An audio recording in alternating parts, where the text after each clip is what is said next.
Okay. Hello and welcome to this webinar from the Climate and Energy College at the University of Melbourne. My name is Roger Dargable and I'm honoured to be moderating today's event. I'm an Associate Director at the Monash Energy Institute, but before working at Monash, I was at University of Melbourne and I still co-supervise a couple of students in the Climate and Energy College who are the hosts for this event. I'm also an active participant in the Energy Transition Hub, doing lots of interesting work with colleagues at Melbourne University, Monash, and a range of other institutions around Australia. So today's seminar or webinar is on the topic, or the very topical subject, of renewable energy jobs in Australia. And I'd like to welcome all our participants from all around Australia and even a few from around the world. So we've got two terrific speakers today that I'll introduce in a moment from the University of Technology, Sydney. But before I get onto that, I would like to acknowledge that I'm hosting this meeting from where I'm living on the land of the Wurundjeri people of the Kulin Nation, and I pay my respects to their elders past, present and emerging, and make an especially warm welcome to any First Nations people who are with us today. Okay, a couple of housekeeping matters. So we've got 1 hour for this webinar, so fairly short and sweet, and we'll have our two speakers give their presentations, and we'll follow up with about 15 or 20 minutes of question time at the end.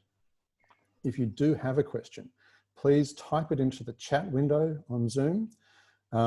If they are matters of clarification, we'll try and answer them as we go. More complicated questions we'll save up for the end.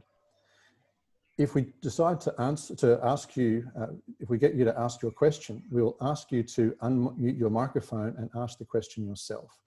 If you don't want to do that, then let me know and I will read out the question for you. Please try and keep your questions fairly short and especially keep them on topic. Okay, so on to our speakers. Chris Briggs is Research Principal at ISF and is a Technical Director at Business Renewable Centre Australia. Chris has worked as a political advisor, policy maker, program leader and researcher, and has extensive experience in climate, energy and labour markets. Recent projects include the implications of just transition for the finance sector, social licence, and renewable energy power purchase agreements. Jay Rutovitz is a research director at the ISF. Jay has worked on many aspects of integrating distributed energy resources into the electricity market, including the concept of solar gardens, which I wasn't aware of before, and I recommend you look that up. It's an interesting project.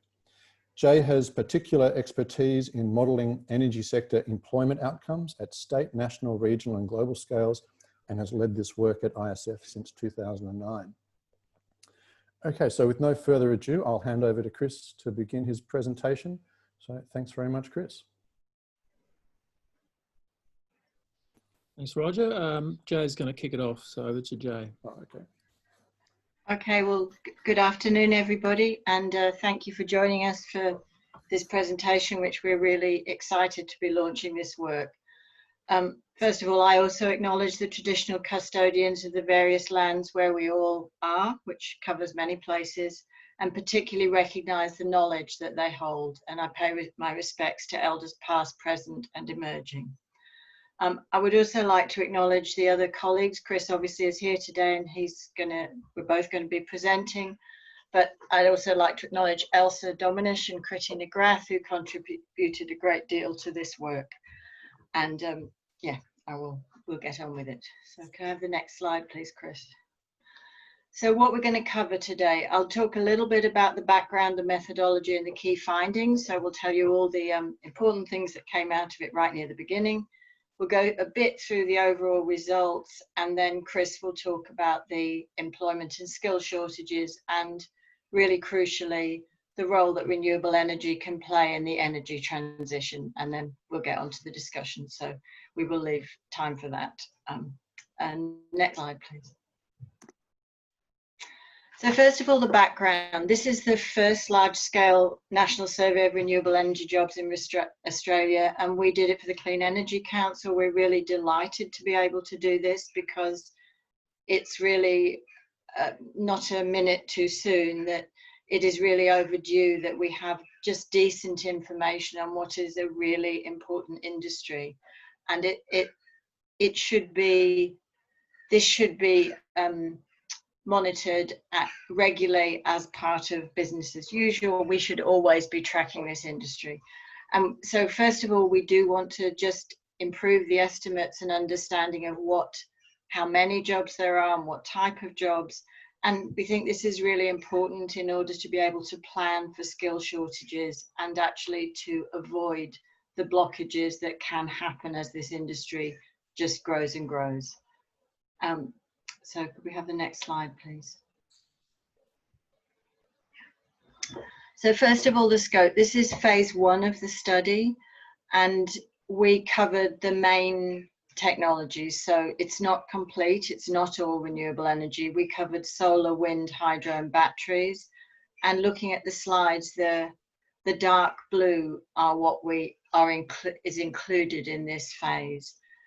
For those technologies, we included all direct jobs, so development, construction and installation, operations and maintenance and manufacturing. I should say we only were trying to evaluate the manufacturing that occurred in Australia, so obviously there's employment that's created elsewhere.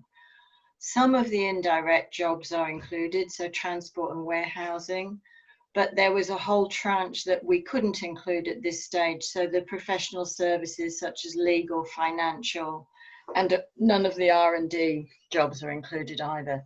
Now we do want to include those in phase 2, and you'll see in the paler blue, that's what we are hoping to do in a second stage of the survey. And that will also include, so we didn't include bioenergy and we didn't include renewable hydrogen. It's just too much to do. What was completely out of scope was mining, so all the metals that are needed for renewables, and neither did we include the end of life, so recycling or recycling and disposal. The other large area that we couldn't include at this stage was the work that's created in electricity network businesses and also the expansion of networks that we are going to need as we transition more and more to renewables. And this is a really sizable area of employment, and AEMO has actually done some quite detailed work on what will be needed to expand the transmission networks. So again, we hope to include that in phase 2. And next slide, please. So the methodology, I'm not going to spend a great deal of time on this. We do have a very detailed methodology report, and if you're interested in this, it would be great if you go and download it. It's available on our website, and at the end of the presentation there's a link to where you can get that and all the reports. The industry surveys were really key to this work, so we did extensive surveys of utility renewables and also distributed solar. And this is really the core part of this work. We looked in the surveys, we did a mixture of interviews and online, and we covered workforce numbers and capacity from each of the respondents, and then a lot of other questions on the business characteristics and what type of arrangements are in place, and also skill shortages. And this is really where we got the core data for this. Excuse me. And we're really pleased with the coverage that we got. Those surveys then provide the data which we use to derive employment factors. So these are how many jobs do you create for each megawatt that you build or each megawatt that's in operation. And we also, and we're really, I think this is what's new in this work, is we got very detailed occupational information on what type of jobs to be able to actually work out not just the numbers, but exactly what jobs are created. Where we couldn't get enough information, of course, we supplemented with literature, but I will be showing you what we got from this work and what we've used from elsewhere. So those employment factors are then used to do the actual employment calculations, and we applied those to the renewable scenarios in the AEMO integrated system plan for 2020. And that obviously covers the NEM only, and we derived scenarios for Western Australia based where possible on their whole of system plan, but that's still in draft, so we couldn't use that entirely. And the basic idea is you use the annual capacity increase, you use the employment factor to work out jobs in development and construction, and then you use the cumulative capacity to work out jobs in operations and maintenance. And the state and regional projections are also from the AEMO, from the ISP projections for the renewable energy zones. The skill shortages, all the information on skill shortages and recruitment difficulties came directly from the survey because we asked questions on that. But like I said, there's lots and lots of detail in this in the methodology report. And next slide, please. This is just about the coverage. So we were really pleased. We managed to get great coverage, particularly in wind, where we're nearly 90% of what was actually being constructed in Australia for that year, and nearly 3/4 of operations and maintenance. About half on the solar farm side, and a smaller proportion for distributed solar, but still quite a significant capacity that was covered by the surveys. And I think this reflects that this is lots and lots of small companies, so we just couldn't do the follow-up to, and they were, for the distributed solar, they were filling in surveys online, whereas for utility scale, we tended to be doing interviews. Hydro, again, very, very good coverage of the industry. Next slide, please. These are the actual employment factors that we derive from the work. And again, I'm not going to go through them all. They're there in the methodology report.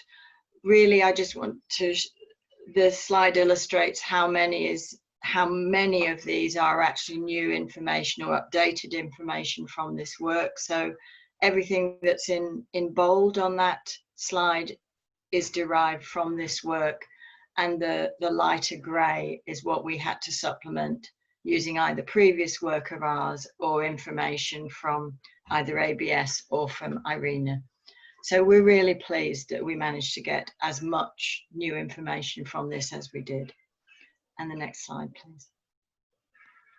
So this is the really interesting part. So what were the key findings? I guess what came out first of all is that we can actually develop a workforce that is equivalent to in size, that is, to the current size of the employment, all of the employment associated with coal mining. So that's both the domestic sector for export, including mining, and associated with power generation. But this will really need the right policy support if it's actually going to eventuate. The next, so a very clear finding was that under the ISP scenarios, they're very, very different trajectories that we can see for renewable energy employment. And this is the case even in the very short run. So we're comparing, we can see a peak of 45,000 jobs in the step change scenario, or we can see a low of just 15,000 if we carry on with business as usual.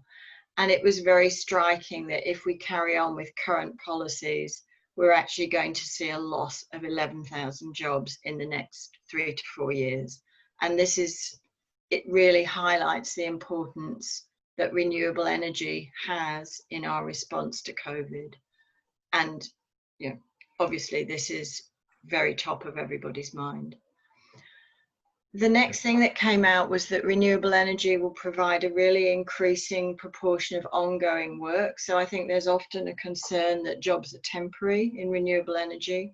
What we actually found was that by the end of the scenario period, so by 2035, about 50% of jobs were in operations and maintenance. So these are really good ongoing blue collar jobs, especially in trades and technicians, and this was led by both distributed solar and particularly wind farms. The other thing that came out was there were significant skill shortages and recruitment difficulties across blue and white collar jobs, and that was now. So there has been a boom in the last couple of years, but we are already seeing those, and we think that it's really important that those are addressed as we go forward. Under the growth scenarios, renewables jobs reach 45,000, and like I said, that's comparable to all coal mining. So it's also clear, we did some mapping of where jobs would occur and we compared that to coal mining employment, and there is not an exact match. There's not either an exact match between the types of jobs nor between the location of jobs. So I don't think anyone is suggesting that this is a clear like for like, or that it's going to be an easy process, but certainly that renewable energy can play a meaningful role in providing jobs, but only within an actual plan to diversify those regions and to manage that transition. And we also found there are certainly significant opportunities to improve our planning, and we really need to do that. And yeah, if we could have the next slide, please. So I'm just going to run through the actual key results. So this is a graph of the jobs under the different AEMO scenarios. So if we look at the graph first and look at the red line, this is the central scenario. So this is business as usual, existing policy only. And just looking at that line, we start at 26,000 jobs, and there's a pretty sharp drop off, really indicating how there is a big hole. And we could see this, you know, this has happened before in Australia, that we've done boom and bust cycles. And if we don't address this, we will be entering another bust cycle. And this could see the loss of, well, nearly a half of the jobs that there are currently in renewables. So it's pretty important. They then plateau for about 5 years. You see that line keeps along at about 15,000. And then towards the end of the 2020s starts climbing slowly again, and, you know, overtakes where it is now by the early 2030s, by the middle of that decade. So that's business as usual. The green line is the step change. So this is the step change scenario. This is the only scenario really that's broadly consistent with the Paris Agreement. It's really focusing on decarbonisation. And just to give you an indication of how important that is, by 2040, so the end of the AEMO modelling period, there's actually 40% less cumulative emissions than there is in the central scenario. So in that step change scenario, we see a very steep climb up to about 40,000 jobs, a little fall back, and then it keeps climbing till 2025, and we reach 45,000 jobs there. It then falls off and then start again towards the end of the 2020s, starts climbing again. And across the whole period of our modelling, an average of 34,000 jobs in this scenario, so pretty significant. The blue line is the high distributed energy scenario. Again, an even sharper peak. This scenario has an awful lot of distributed solar and battery employment. So very sharp peak in the next couple of years, and then it falls off and then again starts climbing towards the end of the decade, pretty much paralleling business as usual. And this one also, jobs average about just under 34,000 across the period, so similar to the step change. And there's lots of, the job numbers are not that dissimilar between the step change and the high distributed renewables scenarios. The decarbonisation is very different between the two. So in the step change, we're seeing a 40% reduction in cumulative emissions. In the high distributed energy, just a 2% reduction in cumulative emissions from the business as usual scenario. Next slide, please. So this is a look at how are those jobs distributed by technology.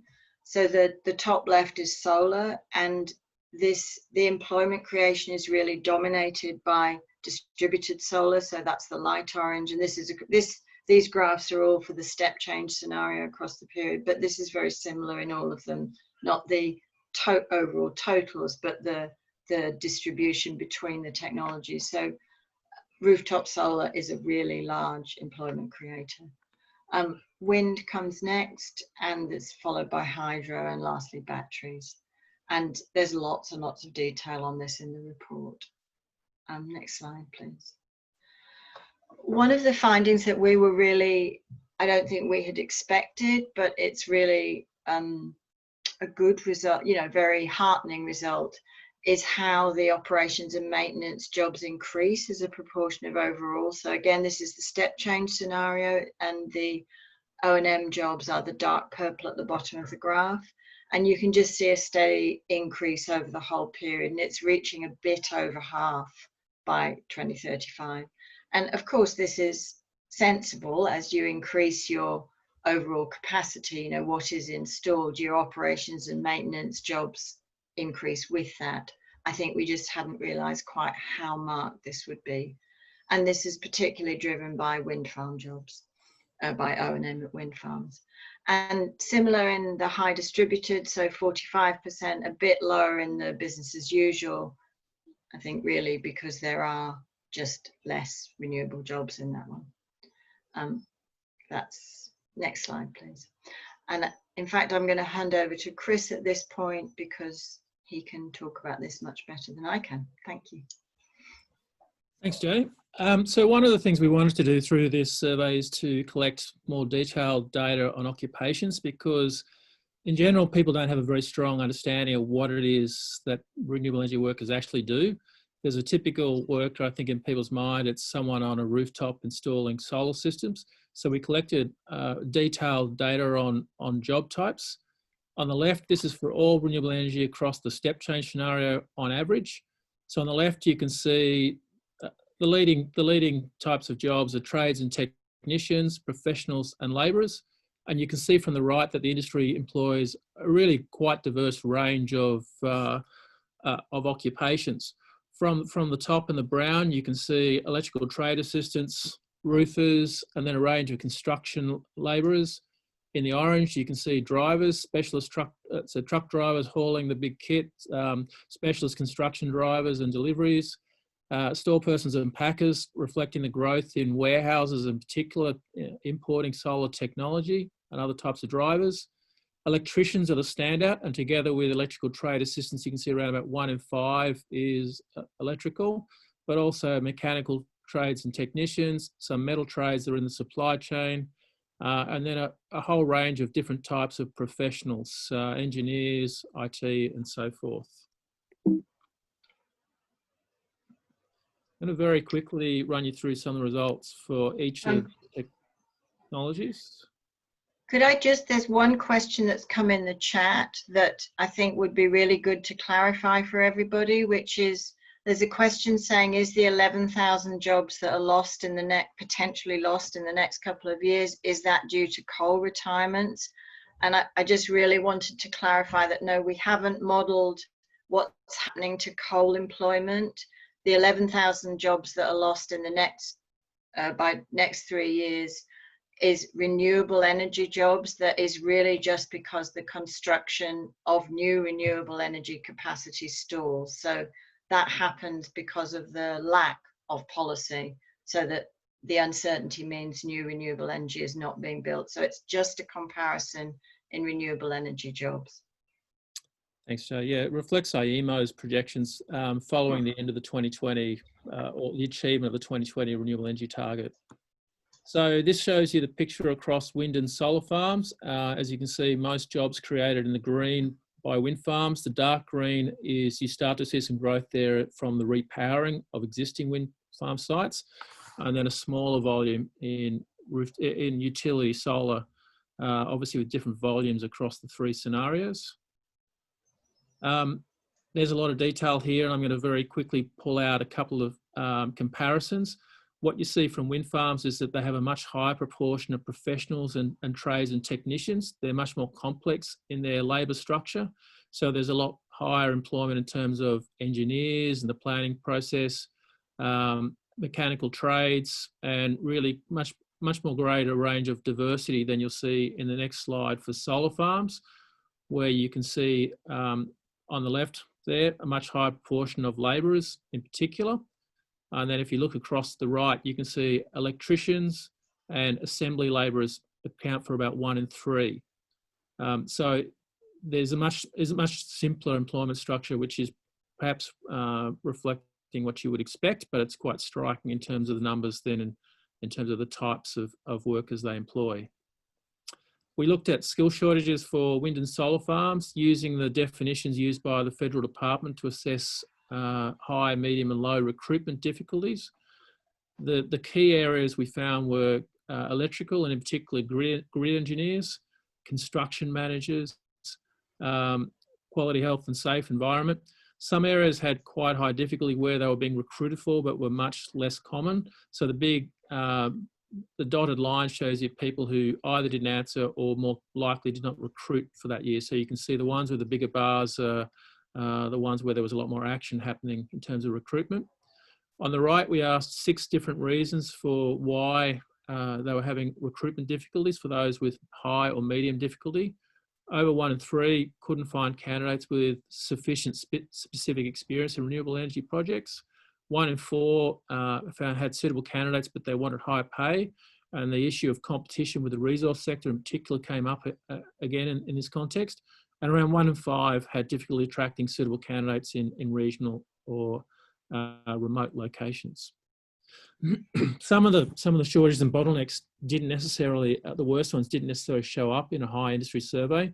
So high cranes and operators, for example, there's a quote on the right there from an operator saying there was probably about a 5-fold growth in the use of high cranes in a very short period because of the boom, and it can take 6 to 9 months to get them up to speed. So crane operators could be a serious bottleneck where it occurred. So not widespread, but very high impact. Specialist truck driving companies talked about taking up to 2 years to train people in this, but then losing them back across to the resource sector. Notably, very few respondents had issues recruiting construction trades and labourers. And the major issue in O&M were wind farm technicians and especially blade technicians. And this is a real lost opportunity to create good quality blue collar local jobs because they earn base salary 90,000 and up. And as you can see from the quote on the right, there's one contractor talking about how they found themselves having to import blade technicians. There were no training courses that they were able to bring people across, and in the context of timeframes they were working, they found themselves importing blade technicians. So there's a really obvious opportunity there to create local blue collar jobs. Turning to distributed PV, distributed solar, as you've seen, is the largest contributor to solar employment and renewable jobs in general. Utility solar, then in the darker orange, and then solar water heating is around 1,500, so a smaller but steady industry. The occupational mix here is closer to the average overall. A couple of points to highlight there on the right. You can see, again, quite a high proportion of electrical trades and the trade assistants. The solar roofers and installers, around 10%. The store person and packers makes up a very large portion of that because, as I say, it reflects the growth of solar warehousing. And then you've got quite a spread of professionals, PV designers, health and safety, marketing and sales, etc. Here, again, we had quite a range of skill shortages issues, really quite well spread across the different types of jobs, but you can see electricians there, 43% said they had high difficulty, particularly in remote and regional areas. People were writing in the boxes we gave text, and a number of them were highlighting issues there, but also in areas like PV designers and even in terms of roofers. On the right, the causes were a little bit more mixed. So the orange slice is, again, people who couldn't find candidates with enough experience in renewable energy projects, around 1 in 3, a little lower. But a high number, the blue one, is the difficulty attracting candidates in regional and remote locations, around 1 in 4, which I say was quite a theme coming out of regional small businesses. Employment and battery storage, you can see from left to right, the scenarios, central scenarios, step change, and then high DER, there's a very big difference. Really, in IEMO's modelling, hydro is expected to be a lower cost form of firming. And so in the central and step change scenarios, there's a higher proportion of hydro. And in batteries, you have a higher proportion in the high DER. Very little in terms of utility batteries. I think the other point to make here is that it's very early days for the industry. So the employment per installation is currently very high. in another project that we've done for ARENA, reviewing their DER projects, there are a lot of war stories from installers about how long it takes to install batteries. So it makes it quite hard. We do have decline factors built in, but it makes it quite hard to estimate. I think there's probably a fair range in the potential outcomes here. As you see here with hydro, then stronger employment, sort of 5 to 10,000 full-time equivalent jobs through many years, even in the central scenario. A little less in the step change, and less still in the high DER when batteries squeezes out some of the employment there. It's quite lumpy. It involves some quite large construction projects, and this is reflected in quite a distinctive occupational profile. So over 40% of workers here, based on our surveys, would be labourers, and together with technicians and trades, that's 2/3 of the workforce. And on the right, you can see some quite large numbers then in the brown for concreters, civil labourers, general labourers, much higher than other renewable energy technologies, which also means a lot more of them are local jobs. So turning to the question then of how many of these jobs will be created locally and what role renewables can play in energy transition. A quote here from Rebecca Huntley: people overestimate the number of mining jobs. They don't see renewable energy as creating real jobs. They think of someone installing solar panels and ask what comes next. Regional communities don't believe in the promise of alternative jobs, and they've seen the past of past restructures in other industries. So there's a high burden for renewables to jump over here. What we tried to do to have a look at the role it could play was to ask 3 questions, really, or try to answer 3 questions. Firstly, how many jobs and how they compare to the coal sector? And secondly, are they the right types of jobs in the right areas that they could provide a source of alternative employment? So firstly, we looked at the split between capital cities and regions, and overall around 2/3 of jobs could be located in regional areas. And we built this up job by job, occupation by occupation. There's some mix between the states. So if you look at Queensland, it's higher than average at around 75%. And it's a bit lower in some other states like South Australia, for example, it's about 60%. Turning then to the comparison between renewable energy and coal. So again, as Jay said, we're comparing current coal jobs. We didn't model the future of coal jobs, and we've overlaid the projections then from the central, step change and high DER scenarios, the three lines there, the grey, the green and the blue. What you can see firstly is that under all scenarios, renewable energy already employs more people than domestic coal. So that's power generation and thermal coal mining for supply of coal, around double in fact currently. They're under the 2 growth scenarios. Renewable energy would create more jobs than thermal coal. That includes export and domestic. And we picked that one out obviously because thermal coal is the area that is most at risk from action on climate change. And then we looked at all coal mining. And you can see the numbers dip up and above and down below the current level of employment across all coal mining. Remembering that we're not including all renewable energy jobs, and there's some uncertainty about the level of employment in coal as well. People might want to argue the toss about who creates more or less jobs. I think the more accurate or reasonable thing to say is that they're broadly comparable in the medium term. This gives you a little bit more detail, I guess, around the different areas in which jobs are created. So we found some of them, as we say, are specialist skills that are in shortage, and there's importation going on, grid engineers. We found a sort of national labour market where you find professionals and even sometimes trades and technicians moving from state to state for jobs. We found regional recruitment. So some firms, like such as a Newcastle-based wind firm, has engineers and electricians that they send out to projects. And then you have the local recruitment. And that varies depending on the area and the local skills and the amount of effort the project puts into training and the amount of notice. So the number of jobs that could be local and regional certainly varies, and there's scope to improve it with better planning. So then in terms of location, we overlaid the renewable energy jobs using projections from AEMO as to how much generation would be built in each of the renewable energy zones, and we overlaid them against census data on the number of jobs in coal mining. So you can see on the left of this graph, the big concentration there in the centre of Queensland. And there's if we look then to the right for the renewable energy jobs, you can see there's some overlay in a couple of the reses, but bigger concentrations to the south and to the north, which would require some network enhancement. In New South Wales, again, you can see on the left the concentration around the Hunter and then stretching west, but also up around Moree. And again, you can see on the right, the central west zone is the most significant one regionally, and quite a reasonable overlay further north around Moree, and a match in terms of numbers of jobs. But even the central west, I think, is of a proximity and scale that it could be a useful source of employment. That's not the case in Victoria. You can see renewable energy will create jobs actually all around regional areas and in the metropolitan areas, as with all the states.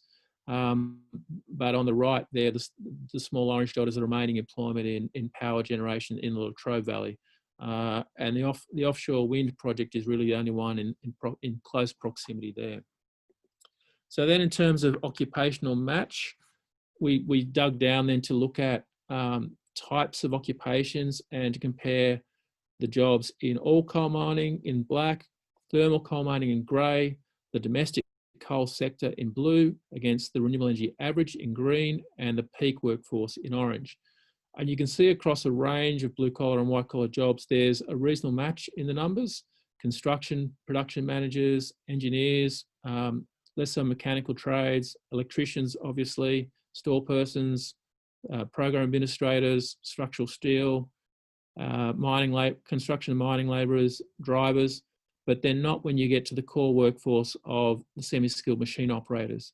And remembering that almost one in two of the industry's workforce, coal mining workforce, is a machine operator or a driver. So I guess what we have out of that then is an overlay between regions and some overlay between job types. But obviously renewables creates jobs across a much wider range of regions, and the core workforce, there isn't an obvious or easy transfer between the two. So finishing up then with some opportunities. It wasn't actually the focus of this. We were here to collect the data and get the numbers, but in the course of talking with people and collecting data, some opportunities came out. So we added a little bit of that into the report as well. Firstly, around increasing supply and retention of skilled labour. There was some areas where there was an obvious role for training, such as power systems engineers and the wind farm technicians. There, through the qualitative evidence, there was quite a lot around trying to improve the interaction between training schemes and industry, which don't seem to work all that well in some areas at the moment. Greater role for short training courses, group training schemes where apprentices can be shared between companies and industries, because a number made the comment that the apprentice system doesn't work well at current because there's either not a good fit, or if they end up in a renewables company, they don't get a wide enough training in the range of disciplines. So group training stands out as an area where the industry could improve its supply. And there's a quote there on the right from a wind farm technician or an O&M contractor about how they've tried to get a group training scheme going, but found the initial costs of some of the pre-qualifications around working at heights and so forth to be a barrier. Secondly, obviously overlaying all this, the industry needs greater policy certainty and a steady stream of investment to be able to invest in training and generate jobs and develop a supply chain. Another area which could be looked into is local content. Our local supply chains are relatively low by international standards. We do have wind tower manufacturing and assembly. We've got electrical transformer manufacturing.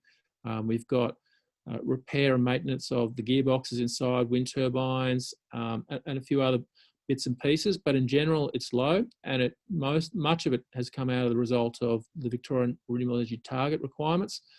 So I think here there's certainly a role with governments becoming more involved in the reses and a quid pro quo with the industry for local content requirements. Number 3, planning for hydro and pumped hydro. Quote on the right, one operator said to us, there's likely to be a shortage of hydro skills in Australia because it's a long time since any new hydro was built, so international recruitment is likely to be needed. So I think that's one to put on the priority list, because it's also an area where we think there could be a lot of local jobs. And there may well also be competition with transmission projects, particularly in the south between the Snowy and the Victoria, New South Wales transmission projects. Renewable energy zones, we actually wrote this some time ago, and events have sort of happily overtaken us here to some extent, particularly with the emergence of the Central West pilot in New South Wales. But these seem like an obvious opportunity to develop a more planned and place-based approach to workplace development, which might allow for skilling up of workforces, a more steady development of the industry, and just generally a greater ability to develop local labour that could supply employment for projects. And finally, I guess our takeout then is that the renewable sector in terms of transition can play a meaningful role, but only within a wider industry development plan. It's not, there's not going to be a switch over, but it can play a meaningful role. I think particularly once you add in the opportunities being highlighted by Ross Garneau and the Grattan Institute, highlighting that as the world switches to clean energy, countries with high quality solar and wind resources like ours should have a comparative advantage in energy intensive industry. And there's the opportunity to create tens of thousands of jobs in steel, aluminium, potentially other heavy industry powered by renewable energy. So together, I think the answer is that renewables can play a meaningful role, but we really urgently need a transition plan for these regions, because we know what happens if you wait until demand drops out. We've seen it in Latrobe already, where Hazelwood Power Station closed with only a few months' notice, and notwithstanding, I think, some quite innovative programs and a lot of money being poured in to try and redevelop industry in that region. You can't do it quickly. You're not going to develop regional industries and jobs quickly. So we really need a transition plan which involves renewables, but has a wider set of industry development opportunities. And I think we'll leave it there and take some questions. Thank you. Great. Thank you very much, Chris and Jay, for a wonderful, insightful and very informative presentation. That's terrific. Thank you. So we've got a few questions in the chat. So Rebecca or Tash, I don't have the authority to turn people's microphones or ask them to turn their microphones on. So hopefully you can do that. And we might just go through the questions. We'll take 3 of them, and I'll just read out their names now so that they can be ready. So Pega Masumi, Penny Howard, and Tom Sladizian. I hope I'm pronouncing your name properly there, Tom. So just while those 3 questioners are getting ready to ask their questions, I'll start with a question of my own. Have you spoken to the modelers at the ISP at AEMO about the implications for that job volatility and what it might mean for realizing some of their scenarios? If they knew that there was going to be a significant skills shortage, for example, to be able to actually realize the high DER scenario, would they potentially add some additional constraints or modify their modeling? The AEMO the modelers there have contacted us and said that they would like to consider including the jobs modelling in the ISP, which we would be really keen on. I don't think that they have looked at that or we haven't had discussions about could they actually produce a scenario that has a more level trajectory for renewables, and I think that would be a very interesting way to approach it. So as well as a step change scenario, you could have a step change focused on employment, which I don't think would be that difficult to actually level out some of those peaks. And I think it would be a really important contribution to just creating a stable industry. Yeah, of course. And it would be a very innovative approach as well for a government policy lens to take. Yeah, because even in those positive scenarios where you're building lots of renewables, the industry is not going to like losing 10,000 jobs in the space of a couple of years. That will not be good for anybody. Okay, so let's move on to some questions from our panelists. So the first one, Pega Masumi, please, would you ask your question? Hello, and thank you for your great information. I was wondering, for someone who is a graduate from physics with a a PhD and also a good project management skills, what would be the best fit, and what are the skills to gain before you can join this great move? Good question. I'm not sure we're probably the best people to ask that question of, but I would say there's certainly a growing research and development sector. So I think probably looking at, there's a range of university institutes and also technology companies that are probably looking for good science graduates. So I'd probably steer you in that direction. Thank you. And where would be to look at? Is there any specific websites or anywhere to keep an eye on? Yeah, I don't have an answer for you actually. I might take that one on notice, and we can have a look and see if we can provide you with something. Sure, thank you. I'm sure it's a concern of many of people in the audience is, what are the job opportunities for them? And I think it's a really pertinent area. Of course, we don't have all the answers for everyone today, but that is of a very strong interest, I'm sure. Penny, would you like to ask your question, and maybe just try and keep it as brief as you can? Thank you. Yeah, thanks very much. Appreciated the presentation there.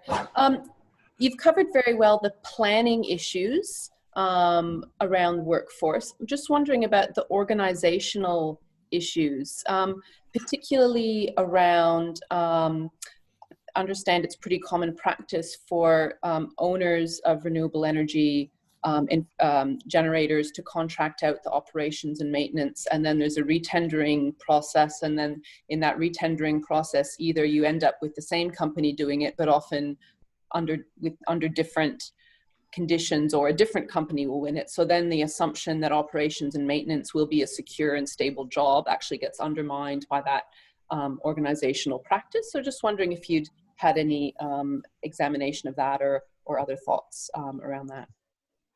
Yeah, I'll take this one. I think in general, one of the things that struck us is how complex the contracting arrangements are in the industry. And it was actually quite challenging for us to collect data because there's really quite a complex web of contracts. And I guess the renewable energy industry here reflects industry in general in that. So I think firstly, the answer is that we were fundamentally about collecting data on numbers of jobs. What we were highlighting obviously is that because they're ongoing jobs, there's the opportunity for employment certainty, but obviously that comes down to employment practices and contracting arrangements. So I'm aware that that's the way the industry operates, and I think there's probably a bit of a challenge to try and improve the stability of employment. So it wasn't something we looked at specifically as a part of our study, but I think it's a good point, and I think there's certainly a challenge for the industry to try and create more stable employment forms, if nothing else for retention reasons. So the industry is not going to be able to compete against the pay of the resource sector, but if it can create more stable employment conditions, then I think it can certainly build a loyalty amongst workforce, and that's something worth looking at. Great, thanks, Chris. So we'll take the next question from Tom, and then just so we're organised, the next question down the list is from Alexa Pendashte. So if we can queue up Alexa as well, that'd be great. Tom, would you like to please ask your question? Yeah, thanks very much. First of all, just absolutely brilliant work. Thanks very much for doing it. It's great to see, and not enough of it gets done. And my question was really along very much the same lines as Penny's actually, and I suspect we might know each other, Penny. I didn't quite catch your last name, but yeah, it was just about the entitlements, the conditions, the pay of these jobs that you expect to see compared to the existing jobs, and whether anybody is doing the work of actually trying to see whether there's a labour organisation piece and what the impact of that might be. And I suspect that that's well out of scope of your work, but just thought you could talk to that for a bit, but you already have, so. Yes. Well, maybe I might just add that, I think Anita from the Clean Energy Council is on this call, and maybe that's something Anita could speak to, because Anita is the new workforce director at the Clean Energy Council. I know, and has certainly been engaging with the ACTU, trade unions and skill authorities. So maybe if there's time, we can hear from Anita on that. Yeah, and there might even be somebody from the ACTU on here as well. Okay, well, let's maybe queue up Anita if she's willing to contribute. In the meantime, let's go to Alexa's question, please.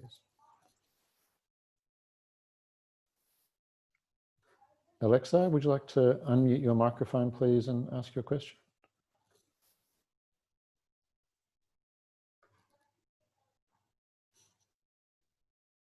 Oh, sorry, she has two, so I missed that bit. Okay, I'll read out your question. So I need to go back and find it, Alexa. So, okay, so training seems to be a key enabler for the renewable energy industry.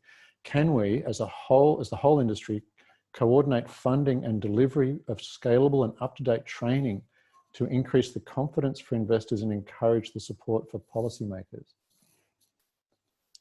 Yeah, I think this is two sides to this story. I mean, there is a challenge for the industry when they're operating amidst such volatility, uncertainty, without clear policy commitment. So I don't think one should underestimate the challenges involved for the industry itself.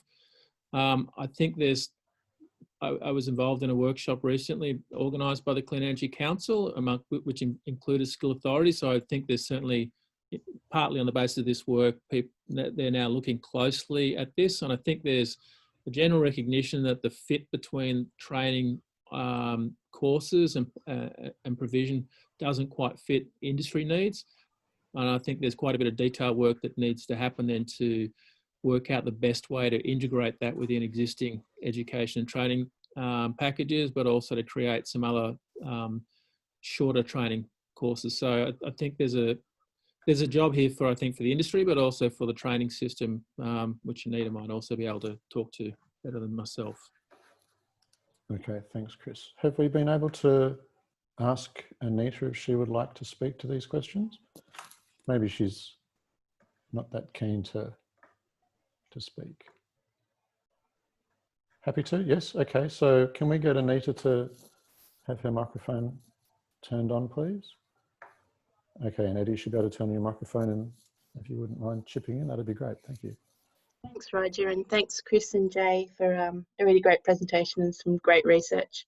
I have to apologise, I'm at home with a cold, so I'm starting a bit congested, so apologies. All really great questions that are coming through from Penny and from Tom.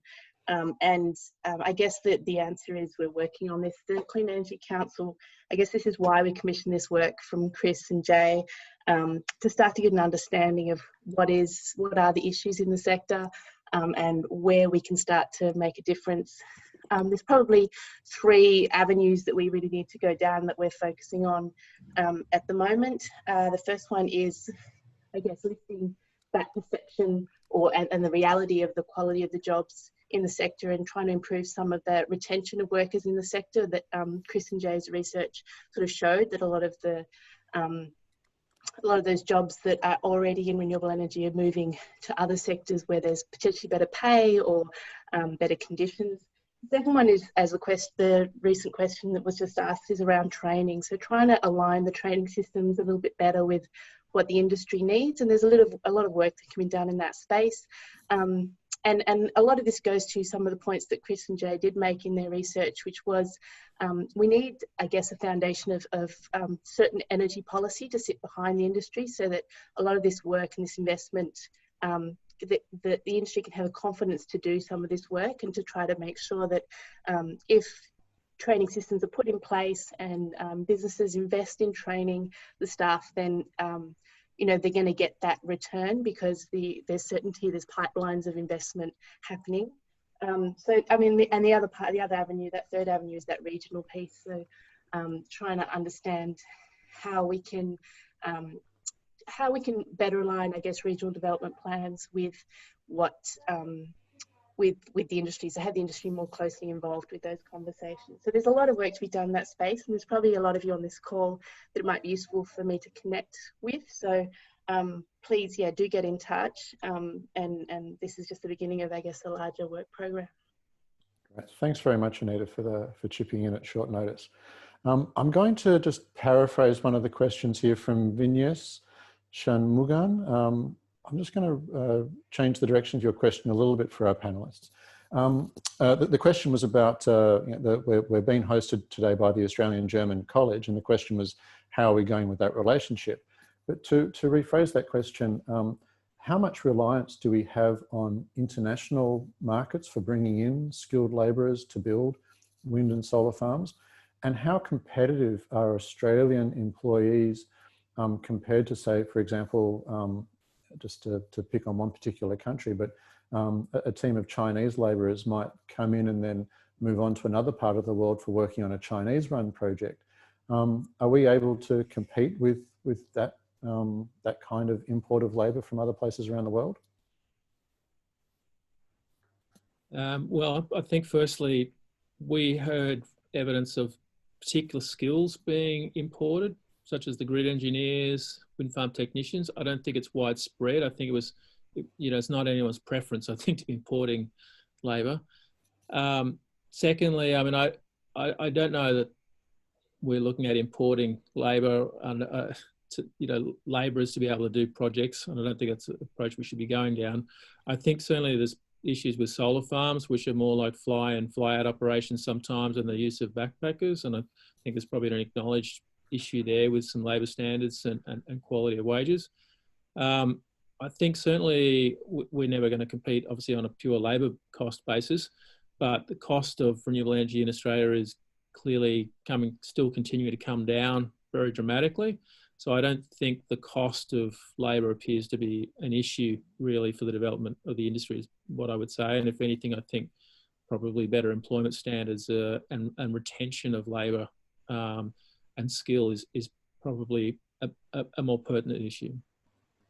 Okay, great. I'd just like to add to that, to reiterate what Chris said earlier about local content rules, so that we are low on this, and other countries have put those in place quite successfully, and those can apply both on a national scale, so Australian content, but also on a state scale, and even on we need to have jobs created in regional areas. So I think that really hasn't been explored, and it is really important contribution in this space. And I think we could see more of it's not just about the construction labour, but we could see more of the supply chain labour actually occurring onshore if we looked at this and took it seriously. Okay, thanks, Jay. And I can see, Vignesh, you've written in the chat, you're apologising for your English. It was nothing to do with your English. The question was perfectly written. I was just taking moderator privilege to move it in a slightly different direction. So sorry about that. We're almost out of time. We've just got a couple minutes left. So I'm going to ask for one last question from Reza Razaz. Can we queue up Reza to quickly ask his question? Okay, Reza, you have the floor. Thank you. Can you hear me? Yes, we can. Please ask your question. Okay. Hey, everybody, and thank you for the great presentation. The question is that, lots of professionals are aiming to migrate to the, renewable energy industry. There is two questions. First, how welcoming is the renewable energy, and what are the challenges for professionals to transfer their skills to the renewable energy? Is there any study over these issues? Thank you. Not that I'm aware of. Certainly, as I say, we spoke to companies who were drawing on professionals from overseas, particularly grid engineers. In particular, one operator I recall saying they had grid engineers from all over the world. They said there was one challenge, that they think the Australian grid is more complex than any other they deal with, and they work all around the world, and there's a whole lot of very specific requirements, but certainly there didn't seem to be any issue with picking, with sourcing them and recruiting them. But no, I think more broadly, I'm not aware of anything. I'd just like to add to that there's a lot of anecdotal evidence about, particularly in the last downturn after the financial crash, about the wind industry taking people from the oil and gas industry. And certainly there are a lot of crossover skills, particularly for offshore wind, but about drilling. And I can see that this is, of course, as soon as there's a pickup, then it becomes a competition for those skills. And I think that resources and oil and gas in particular tend to win out when there is that competition. But there are a great deal of transferable skills on the engineering side. We heard in our, in this work that there was already a bottleneck around drillers, particularly for hydro schemes, and I think there's a lot of crossover just on the heavy industrial skills, really. Okay. Thank you so much, Chris and Jay, for your presentation and answering all those questions. And thank you to everyone in the audience for participating, for asking your questions. It's been a really great hour, but we have run out of time. Okay, so just got a quick message from the Climate and Energy College. Just wanted to say thank you for attending the webinar. We've got more and more events coming up, and so please check in with the Climate College website. You can see the web links there in the chat. So we'll wrap it up there. Thanks again one more time, Chris and Jay. It's an absolute pleasure having you speak, and thanks everyone in the audience. We'll wish you a very good evening. Thank you. Thanks, everyone. Thank you.